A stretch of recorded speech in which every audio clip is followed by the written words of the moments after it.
নমস্কার বন্ধুরা, ভিন্ন স্বাদের ব্যঞ্জনে তোমাদের স্বাগত। আজকে চলে এসেছি তোমাদের সঙ্গে লোটে মাছের পকোড়ার রেসিপি শেয়ার করতে। আমি 500 গ্রাম লোটে মাছ প্রথমেই ধুয়ে নিয়ে ভালো করে জল ঝরিয়ে নিয়েছি। তারপর এইভাবে কাঁচি দিয়ে কেটে কাঁটাগুলোকে বার করে নিয়ে টুকরো টুকরো করে নিয়েছি। তারপর তার মধ্যে আদা রসুন বাটা, সামান্য একটু হলুদ গুঁড়ো, সামান্য একটু লঙ্কা গুঁড়ো, সামান্য একটু সয়া সস, সামান্য একটু ভিনিগার, একটা ডিম ফাটিয়ে দেবো। আর দেবো সামান্য পরিমাণে একটু ধনেপাতা আর ময়দা খানিকটা দিয়ে নেব। পরে প্রয়োজনে আবার একটু ময়দা দিয়ে নেব। তারপর এটা ভালো করে মেখে নেওয়ার পর এর মধ্যে নুন দিয়ে আবার একটুখানি মেখে নেব। আমি রিফাইন অয়েল ফ্রাইং প্যানে বসিয়ে দিয়েছি। এবার এতে পকোড়াগুলোকে ভালো করে দিয়ে এপিট ওপিট করে ভেজে নেব। এইভাবে লোটে মাছের পকোড়া করে খেতে কিন্তু ভীষণ ভালো লাগে। তোমরা বাড়িতে অবশ্যই ট্রাই করো।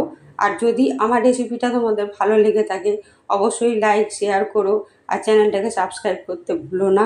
দেখো কত সুন্দর দেখতে হয়েছে আর খেতেও কিন্তু অসাধারণ হয়। অবশ্যই ট্রাই করো। ধন্যবাদ।